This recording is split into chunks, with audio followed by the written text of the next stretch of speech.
Bonjour et bienvenue à tous sur la chaîne varoise pour notre émission mensuelle Cité des Arts, la culturelle. Bienvenue dans cette première émission.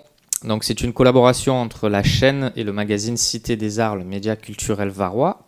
Tous les mois, nous vous proposons de mieux découvrir le monde artistique de notre région à travers nos invités. Et bien sûr, comme dans le magazine, vous retrouverez des coups de cœur culturels et des chroniques. Cette première émission est consacrée à la musique et particulièrement au festival, puisque j'ai l'honneur d'accueillir Sylvain Besse, co-directeur de la SMAC Tandem, qui organise deux festivals en octobre, Ratside à Toulon et Faveur d'automne à Hyères. Salut Sylvain. Salut Fabrice.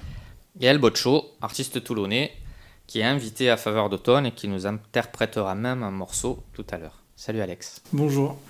Je tiens à remercier chaleureusement Bat, superbe artiste toulonnais également, bien connu des lecteurs de Cité des Arts, qui a bien voulu nous offrir un de ces nouveaux morceaux inédits que vous avez entendus pendant notre générique, coécrit avec Charlie Morin. Et on passe tout de suite, Sylvain, à ton City Portrait.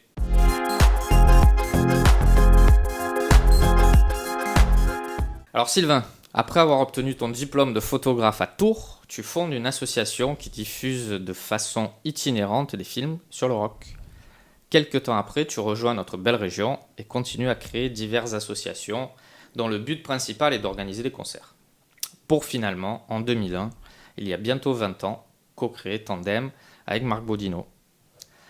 Alors, Tandem, c'est une SMAC, scène de musique actuelle, qui a pour mission la diffusion de spectacles, des actions de médiation et de sensibilisation des publics, un soutien aux artistes et le développement des cultures émergentes, de la vie culturelle locale et du secteur des musiques actuelles.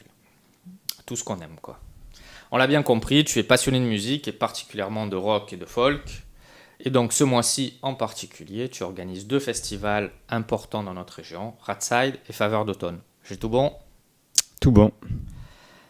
Alors, donc tout de suite, on va commencer par parler du Ratside, festival donc toulonnais qui existe depuis plusieurs années maintenant.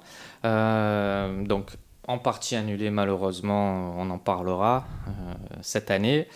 Donc, quelle est la philosophie et quelle est la genèse un peu de ce festival ? Quelle est l'envie sous-jacente ?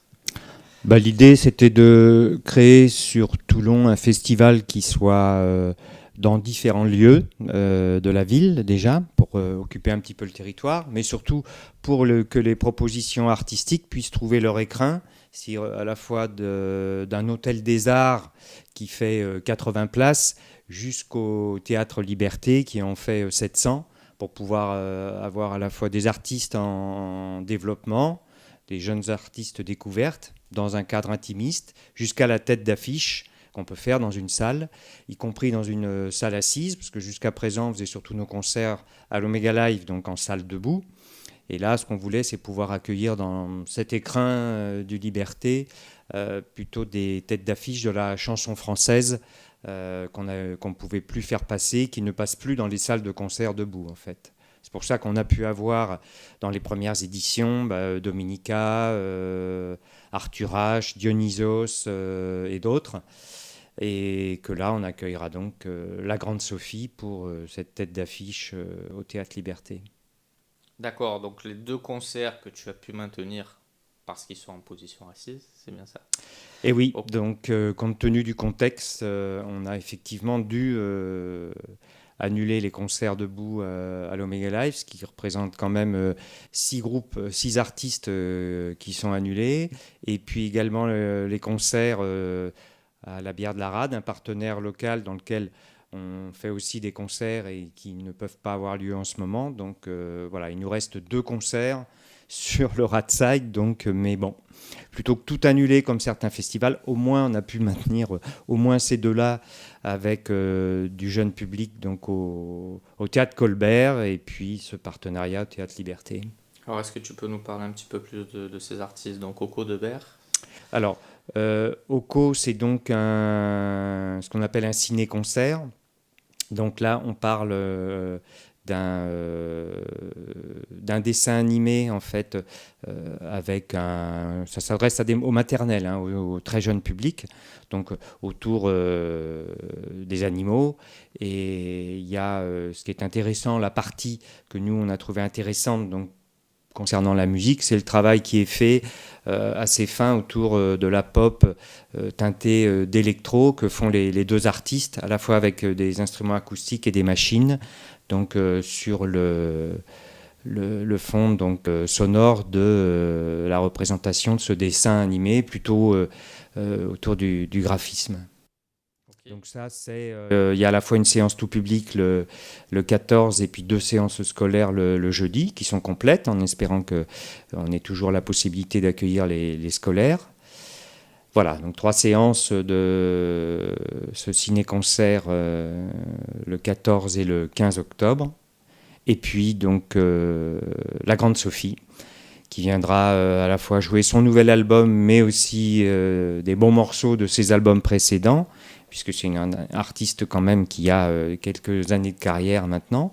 On ne l'avait jamais accueilli, on ne l'avait jamais produit. Bon, le cadre du Théâtre Liberty, encore une fois, sur cette grande salle assise par rapport à ce type de public, correspond bien. Il y a une belle acoustique et un grand plateau. Donc pour l'installation de ses musiciens, de son décor, enfin, de sa mise en scène un petit peu, voilà. Elle sera accompagnée d'un pianiste, puisque c'est pas elle qui joue, même si elle a beaucoup travaillé au niveau de la composition de ce nouvel album au piano plus qu'à la guitare. Mais voilà, il y a une artiste chaleureuse, sympathique, qu'on est content d'accueillir. Alors oui, d'ailleurs, on l'a interviewé dans le magazine Cité des Arts de ce mois-ci, que vous pourrez retrouver un petit peu partout, et notamment dans les lieux culturels. Donc voilà, on a fait l'interview, j'ai fait l'interview de la Grande Sophie qui effectivement est très sympa ce mois-ci. Et également ce mois-ci, Tandem programme et régulièrement au théâtre de l'Esplanade à Draguignan pour les théâtres Andrasseni et tu fais venir Yael Naïm notamment ce mois-ci. C'est bien ça ? C'est bien ça. Ben oui, on est donc, comme tu l'as dit, une scène de musique actuelle départementale. Donc on travaille beaucoup sur Toulon, sur l'agglo, mais aussi donc sur le département en termes d'activités multiples, puisqu'on fait aussi de l'action culturelle, l'accompagnement sur le territoire. Mais dans ce qui est le plus visible, c'est la programmation. Saint-Maximin, d'autres communes et Draguignan. Et à Draguignan, c'est principalement avec le théâtre Andrasseni, où on peut aussi faire de belles propositions de têtes d'affiche dans ce théâtre de 700 places, qui a été rénové, qui est presque tout neuf. Et voilà, donc c'est pour ça que j'ai proposé à Maria cette programmation sur le nouvel album de Yael Naïm. Donc, elle travaillait avec un chœur piano-voix et donc ses chœurs derrière, donc c'était quelque chose de très sensible, de très beau, qui pouvait aussi être très joli dans ce théâtre. Donc voilà, ça ce sera le 16 octobre. Ok. Alors on va passer maintenant à la City List. Je vous ai demandé donc à tous les deux de choisir quelques coups de cœur, comme on a l'habitude de le faire dans Cité des Arts, que ce soit dans le magazine, que ce soit sur notre émission de radio Cité des Arts le show sur Radioactive, que l'on salue. Ou maintenant dans cette émission La Culturelle. Donc la City List.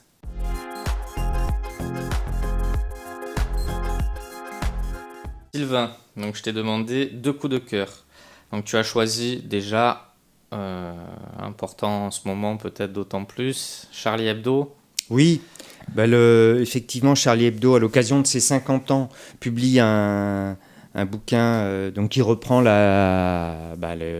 ses unes et puis un certain nombre de textes, de choses. Je crois que je dirais, tout le monde le sait bien, il faut défendre la liberté d'expression, la liberté d'opinion. C'est quelque chose qui, Charlie Hebdo a donc 50 ans, donc c'est quelque chose qui est remis en question quand même, comme on a pu le voir. Les sociétés, pas simplement la nôtre, mais je veux dire en général, que ce soit aux États-Unis ou ailleurs dans le monde, donc la liberté d'expression et la liberté dans son principe général donc est remise en question. Donc c'était important de signaler que voilà, au-delà du drame qu'a vécu évidemment Charlie Hebdo, que c'était important que leurs paroles et voilà. Donc oui, il est important qu'un journal satirique comme Charlie Hebdo, comme d'autres dans le monde, puisse avoir toujours la possibilité d'être imprimé et qu'on puisse le lire. Ok. Et ensuite, un album, évidemment, un coup de cœur musique.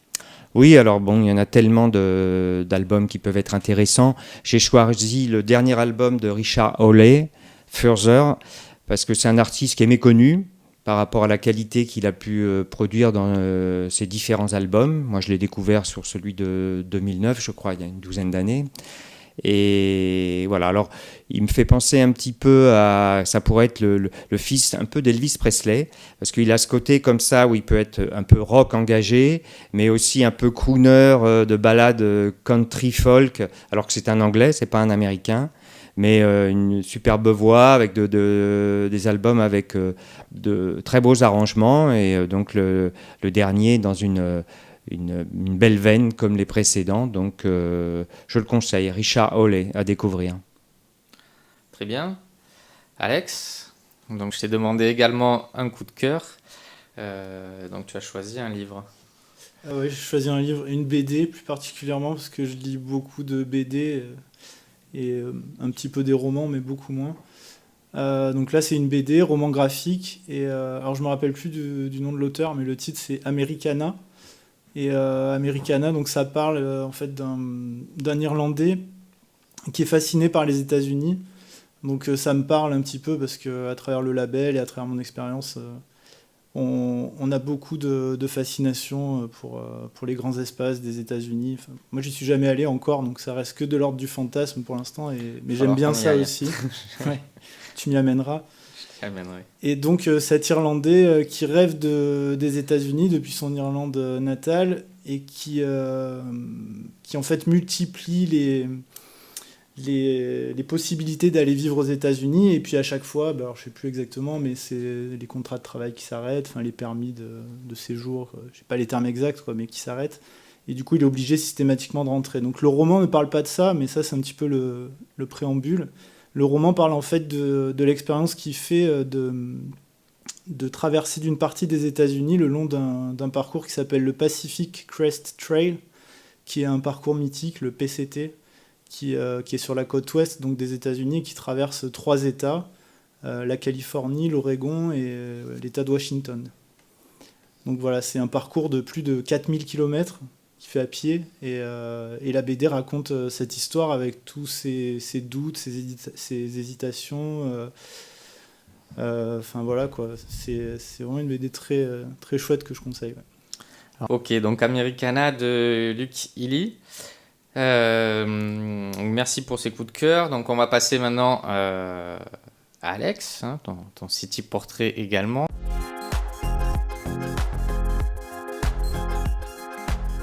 Donc sous le nom d'El Boccio. Donc El Boccio, alias Alexandre Tellier-Moreni, est guitariste et chanteur. Il y a quelques années, il fonde le groupe El Boccio sans H, avec entre autres Sébastien Poggioli, connu des Toulonnais. À la base, ils sortiront 3 albums remarqués de pop-rock anglaise avec des influences telles que les Beatles. En solo, El Boccio, avec un H, s'évade et s'affranchit des codes de la pop. Il propose des créations live, des performances, des créations vidéo, des concerts folk, des écoutes sonores et même du selecta. Géographe convaincu, il privilégie les créations contextuelles et les conçoit comme des parenthèses originales et singulières qu'il évite de reproduire à l'identique. Il vient de sortir 3 morceaux en solo et un avec le groupe, avec des clips réalisés par la plasticienne toulonnaise Léna Dur, connue également de nos lecteurs. Parallèlement, il a créé le micro-label toulonnais Toulon Records, dont Cité des Arts est partenaire d'ailleurs, qui distribue des groupes autour du rock indé de la région toulonnaise avec Hi-Fi Club, Beat, Twin Apple, mais pas que. J'ai tout bon ? Presque. Si je peux compléter juste. Ouais, complète. Donc El Boccio s'écrit avec un H par rapport à la version initiale, mais aussi avec 2 L. C'est vrai. Petite nuance, voilà. Tout à fait. C'est elle, comment faire. Hein. Tout à fait, c'est elle, comment faire. Pourquoi elle ? Parce que justement, l'idée de cette proposition, c'est de s'affranchir un petit peu des codes de la pop, comme tu l'as dit justement, et donc de partir sur des propositions un petit peu plus, pas forcément diaboliques, mais un petit peu plus libres, en tout cas dans leur forme.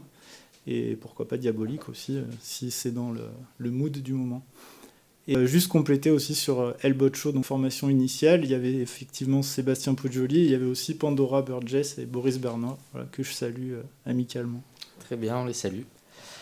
Alors donc tu as invité par Sylvain à l'église anglicane. Oui. Hein, donc, qu'est-ce que tu vas jouer? Qu'est-ce que tu as prévu? On a des surprises sur ce concert. On sait que tu aimes bien, comme tu le dis toi-même, hein, changer un petit peu à chaque concert. Qu'est-ce que tu as prévu donc, dans ce très beau cadre hier?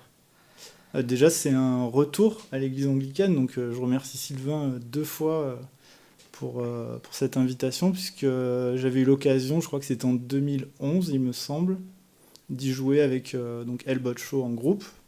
Et c'était une chouette expérience. En plus, Tandem nous avait permis de faire une mini-résidence avant, donc de s'imprégner du lieu pendant 2 jours. Et puis aussi de s'y sentir à l'aise parce que c'est pas évident de jouer dans une église. Il y a une acoustique particulière, une dimension particulière, même si c'est une église désacralisée. Et donc là, le retour, mais tout seul cette fois. Alors justement, je me suis posé la question de savoir si je revenais tout seul ou pas, ou si je revenais avec une proposition un petit peu singulière pour l'occasion. Et en fait, de mes dernières expériences de concert, ce que j'ai beaucoup aimé, c'est le lien direct avec le public. Et je trouve que ce lien, en fait, en étant en solo, donc ce qui est un petit peu plus casse-gueule aussi, hein, parce qu'on est seul, on est nu devant le public, mais c'en est d'autant plus beau, je trouve, dans la relation qui se tisse avec le public. Et j'aime bien cette idée, en fait, de ne pas me consacrer à un groupe derrière moi, un backing band, de me consacrer uniquement aux gens qui sont en face pour l'écoute, et de tout leur donner avec tout mon cœur. Alors justement, en parlant de cœur, quand tu composes, est-ce que tu as un processus particulier ou est-ce que ça varie ou est-ce que tu aimes être dans une ambiance particulière? Comment ça se passe? Je compose à tout moment de la journée, pas tout le temps, hein, je vous rassure. Pas que ce la serait nuit comme Yael fatigant. Naïm, hein, Quelle chance, ouais. qui a composé tout cet album la nuit. D'accord. Ouais, Mais en dormant ou... Non. Ah d'accord. non, ok. mais... Parce que je me dis c'est pratique, réveil, Celle-là. t'as des idées de morceaux, ça m'est déjà arrivé, mais c'est très rare quand même. Hein. Et puis ils ont l'air super au réveil, mais après quand on les joue à la guitare, on est très déçus souvent. Donc vaut mieux être... Tom York disait dans une interview sur une télé américaine que Processus travaillait beaucoup la nuit pour lui, quoi, justement, qu'il aimait. D'accord. Ouais, et qu'il se réveillait justement avec Ok. des nouvelles idées de morceaux qu'il avait créés la veille. Ouais, c'est intéressant. Donc moi non, je compose en pleine conscience la journée, donc à n'importe quel moment, c'est-à-dire que quand il y a une idée qui me vient, alors soit j'ai une guitare sous la main et du coup ça part de ça, un peu de gratouille et un peu de yaourt à la voix au début, ou des premiers mots, des premières intentions qui arrivent. Parce que c'est en anglais. En anglais, oui. Ouais, donc des mots anglais, souvent qui finissent les phrases, tout ça, donc il y a des textes qui commencent à se construire. Soit j'ai pas de guitare sous la main, et dans ce cas-là, j'utilise mon téléphone portable et la fonction enregistreur. Et donc j'ai comme ça, je pense, une dizaine de milliers de notes, de mémos. Enfin, j'exagère peut-être, quelques années à finir. mais pas. Ouais, non, mais c'est dingue. Et bon, voilà, j'ai une bibliothèque de mémos comme ça, plus ou moins abouties, qui deviendront quelque chose ou pas. D'accord. Et après tu réécoutes et tu dis tiens ça je prends. Ouais, je leur mets des notations aussi, pour pouvoir m'y retrouver, parce que avec les noms c'est compliqué. Je mets des petites étoiles devant pour savoir si je les affectionne particulièrement ou pas. D'accord. Alors donc avec le groupe aussi, hein, vous reprenez de l'activité, hein, puisque le dernier album a quelques années maintenant, et vous venez de sortir un nouveau morceau. Donc vous préparez un album, ou c'est un one shot. Tu sais que j'aime bien avoir des exclus. Non, il n'y a pas Un double album. Un double album. Non, il n'y a pas d'exclus malheureusement. Enfin, c'est pendant la période qu'on a vécue tous de confinement, chacun y allait de ses petites activités. Et donc j'en ai profité pour enregistrer un morceau, mais voilà, qui avait vraiment une couleur pop et qui ressemblait vraiment à ce que je composais avant avec le groupe. Du coup, j'ai envoyé le morceau à Sébastien Poggioli donc par internet pour qu'il fasse la basse, qu'il pose la basse dessus. Donc, du coup, il a posé des guitares aussi, et puis voilà, on l'a fait uniquement à deux parce que bon, c'était compliqué de rassembler tous les autres, enregistrer une batterie, tout ça, bon bref. Mais donc non, c'est un one-shot. Il y en aura peut-être un autre, quoi, mais ça restera voilà, juste des petites propositions comme ça. Il n'y a pas de projet d'album qui demande de l'énergie, du temps et une ambition derrière, c'est-à-dire de faire tourner le groupe, tout ça. Et là, l'envie n'y est pas du tout. Donc voilà. Ok. Donc on retrouve le clip par contre sur tourné par, on va en parler, réalisé par Léna Dure plutôt. Oui. Sur ta chaîne YouTube.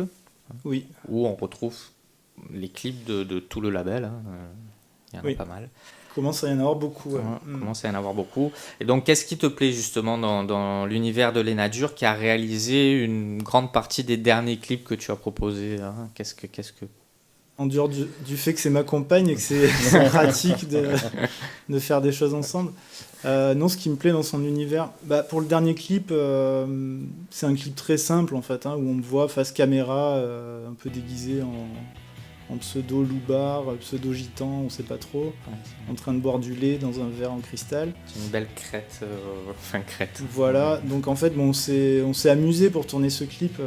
Pour l'anecdote, donc en fait, Léna a plusieurs caravanes sur son terrain, là où elle habite, et du coup, elle avait le projet, donc toujours pendant le confinement, pour s'occuper de débarrasser une de ses caravanes. Et du coup, comme elle m'a dit ça, j'ai dit profitons-en pour... une fois que tu as enlevé toutes les affaires, pour créer un décor. Donc ça, c'est sa spécialité, puisqu'elle est artiste plasticienne, comme tu l'as dit, et photographe, et qu'elle met en scène des collections d'objets qu'elle a depuis plusieurs années, sous diverses formes. Donc là, voilà, l'idée, c'était tout simplement ça, d'utiliser cette opportunité de vider la caravane pour en faire un petit décor, un petit écrin pour mon clip. Très bien. Alors Alex, je t'ai demandé et tu as accepté de nous jouer un petit morceau. Oui. Et tu viens juste là avec une exclue. Pour le concert, ouais. C'est un morceau qui a quelques jours. Comme les enregistrements aussi, ça fonctionne un peu pareil. Quand tu sais que tu vas aller en studio, je sais pas, il y a un bouillonnement créatif et du coup, voilà. J'avais envie d'écrire un morceau un peu différent des autres, quoi, qui sont beaucoup sur des modes arpèges. Bon, ça reste très folk, tout ça, mais voilà, c'est un morceau un petit peu différent de ce que j'ai pu faire ces derniers temps. D'ailleurs, j'ai mis un capot d'astre, voilà, pour que ce soit plus aigu. D'accord. Donc ça s'appelle Improve Myself. Un beau programme. Un beau programme. C'est maintenant ? C'est maintenant. Ok.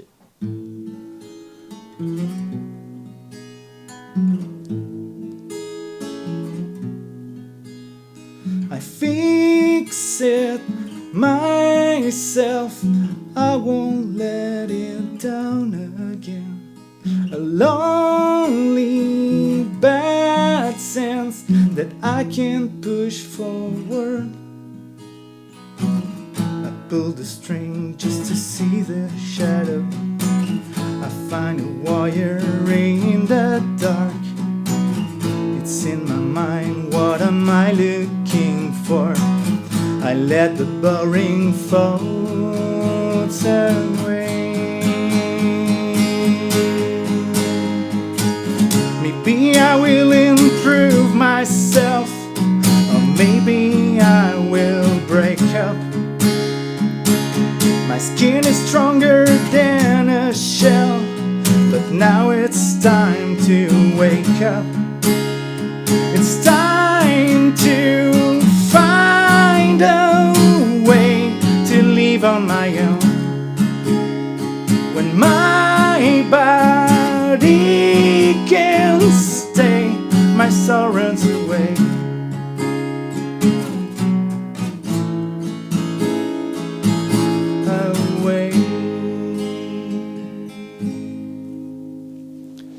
Bravo, merci. Je l'ai coupé en deux. Ouais. C'est tout frais, donc j'avais encore les paroles et puis j'ai fait une petite couille d'accord à la fin. Donc, voilà. Donc, on l'avait pas entendu. Donc si vous voulez avoir la version complète, vous allez voir le concert d'Alex à l'église anglicane le 30 octobre. Le 30 octobre. Ouais. 30 octobre, vendredi 30. Merci Alex. Donc Sylvain, donc maintenant on va passer donc au deuxième festival. Hein, tu en as deux parce que c'est Faveurs de printemps à la base et en avril, hein, c'est pas très bien tombé. Ça a dû être reporté à l'automne, donc c'est devenu des On Faveurs était d'automne. confinés, donc Voilà. pas de possibilité de sortir. Donc là, par contre, le festival joue. Et oui, puisque c'est assis, avec la distanciation sociale, les masques, on peut le faire. Il a fallu aussi que je reprogramme un certain nombre d'artistes, puisqu'il y avait quand même, comme à chaque fois, à chaque édition, des artistes étrangers. Et ben là, dans la mesure où ils sont un peu tous bloqués chez eux, si ce n'est Emily Jane White, mais dont le tourneur m'a dit qu'elle serait en France. Je ne sais pas si elle y est déjà, j'espère. Mais voilà, sinon tous les autres sont des artistes français. J'ai quand même un groupe belge. Alors bon, chez nos cousins belges, j'espère qu'il n'y aura pas de problème pour pouvoir les accueillir. Mais voilà, donc ça a lieu. La ville a souhaité qu'on puisse le décaler, le reprogrammer sur un week-end qui était disponible. Bon, c'est pendant les vacances, mais bon, les gens sont disponibles, on va dire, s'ils ne bougent pas trop. Fin octobre, 29, 30, 31 octobre. Donc toujours à l'Anglicane, avant on l'appelait l'église anglicane, maintenant ça se fait appeler l'Anglicane. Et je savais pas. Oui. Non plus.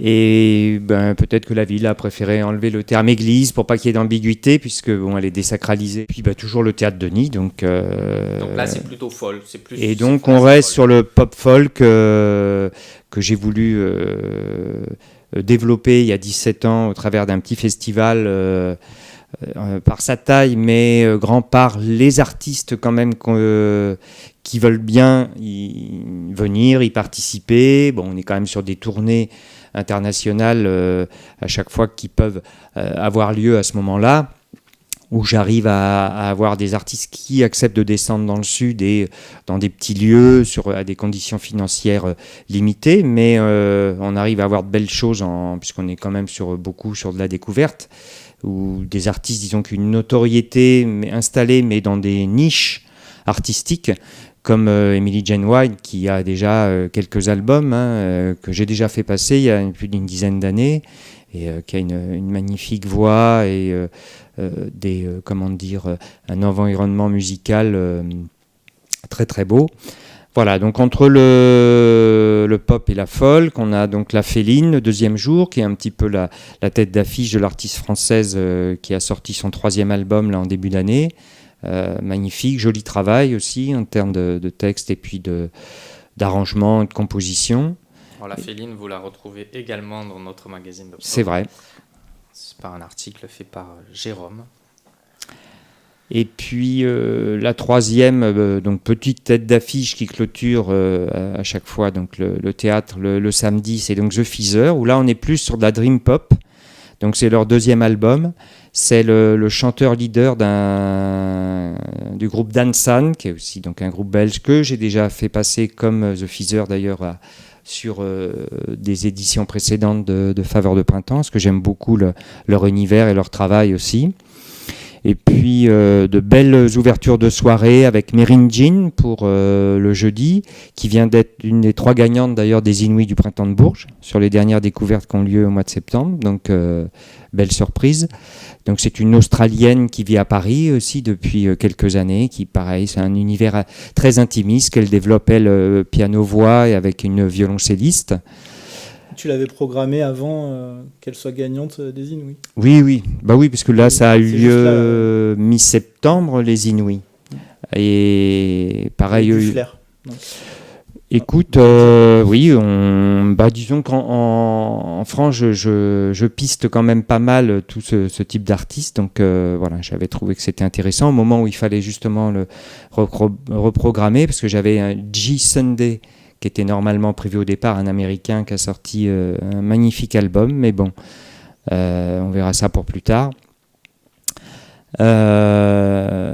Voilà, donc et puis donc à l'Anglicane, on retrouve quelqu'un aussi qu'on a vu plusieurs fois, c'est Troy Van Balthazar, donc déjà programmé sur la scène du Théâtre Denis dans le cadre de Faveur il y a plus d'une dizaine d'années aussi. Je l'avais reprogrammé dans le cadre du Ratside à l'Omega Live, et là donc sur le nouvel album et cette nouvelle tournée en solo, c'est lui qui fera l'ouverture à l'Anglicane le jeudi. Donc notre ami El Boccio le vendredi, et puis le samedi un très beau projet aussi avec Emeric Meni qui est plutôt en folk blues et qu'on devait accueillir sur une des dates qu'on a annulées là pendant le confinement, mais qui viendra avec 2 jeunes femmes aux cordes, donc violon, violoncelle. Donc qui sera aussi un beau programme pour l'Anglicane. Et avant The Feather le samedi 31, j'allais t'en parler. On aura donc le groupe, deuxième groupe toulonnais dans la programmation cette année, donc Iman El Alouat. Donc très beau projet aussi folk pop qui se développe, qu'on accompagne d'ailleurs tandem dans le cadre du développement avec des résidences et un environnement professionnel autour. Très bel univers. Voilà, donc encore de beaux artistes à découvrir sur cette 17e édition, 16e édition. J'ai plus de souvenirs. Mais à un an près, on est là-dedans. Mais voilà, donc Faveur de printemps. Au 31 octobre, ouais. Quelques spectacles sont complets, je crois. Troy notamment. Oui, l'ouverture par rapport au jeudi de Troy. Mais je crois que pour le reste, il reste encore des places, que les gens ils s'y prennent doucement pour l'instant. Enfin, ça dépend des spectacles, mais bon. Là, il reste de la place sur tout le reste. Ouais. D'accord, ok, très bien. Et sur la Grande Sophie?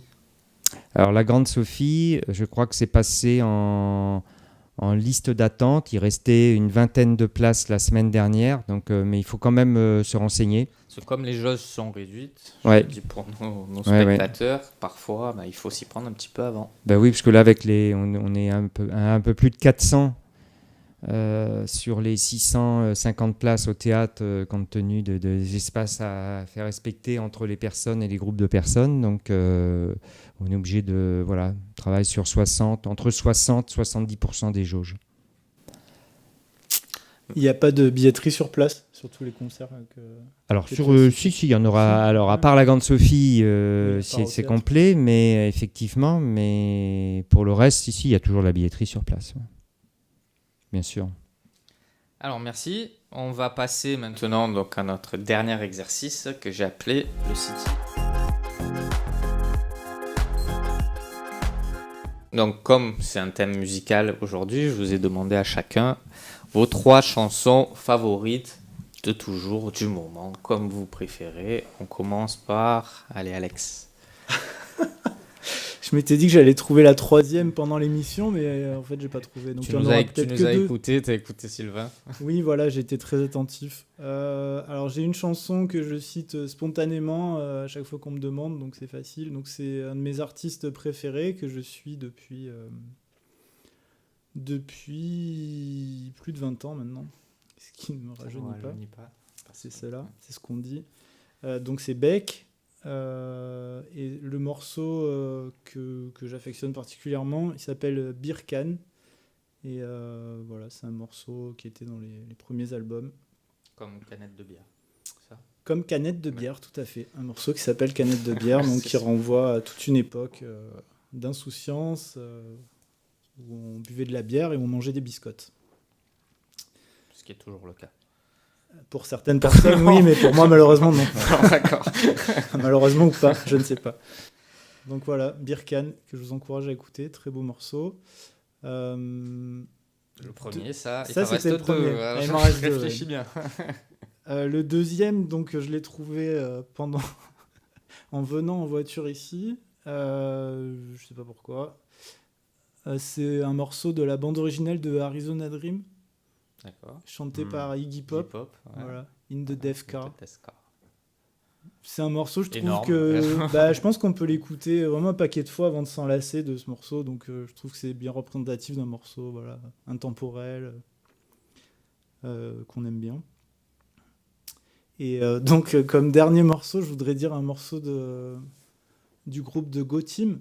Mais je n'ai pas de morceau particulier là qui me vient à l'esprit. Donc voilà.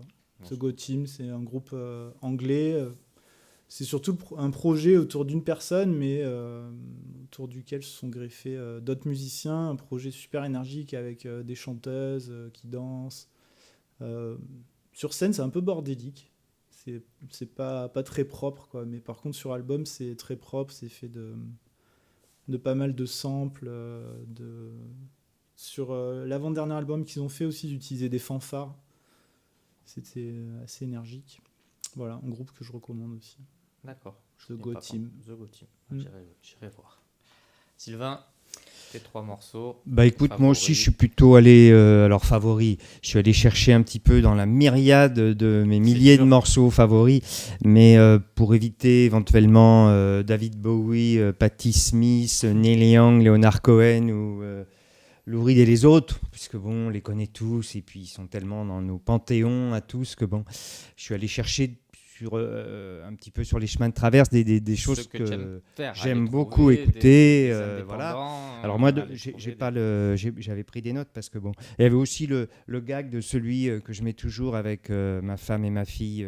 Il y a une dizaine d'années quand on a découvert ça, mais pour partir en vacances, le morceau qui est bien dynamique, voilà. Pour le départ, allez, on embraye, on passe la première. C'est un morceau de Band of Horses d'un album de 2010 d'Infinity Arms, c'est Dilly. Voilà, Dilly, donc de Band of Horses. Après, un artiste que j'aurais aimé, que je n'ai pas pu faire parce que, bon, pas facile à faire, à avoir pour Faveur de printemps, mais toujours dans ses voix magnifiques, d'un album qu'il avait sorti chez Bella Union. C'est John Grant et l'album, c'est Mars. Donc très très belle mélodie, très beau, très cool. Et le troisième, que j'ai fait plusieurs fois, parce que c'est un artiste que je suis aussi et que je trouve n'a pas eu forcément la reconnaissance méritée par rapport à son travail de mélodiste et de compositeur, c'est Peter Van Poel et le morceau Inertia d'un album qui était sorti il y a 3 ans, qu'on avait fait aussi dans le cadre de Faveur de printemps d'ailleurs. Voilà, Peter Van Poel.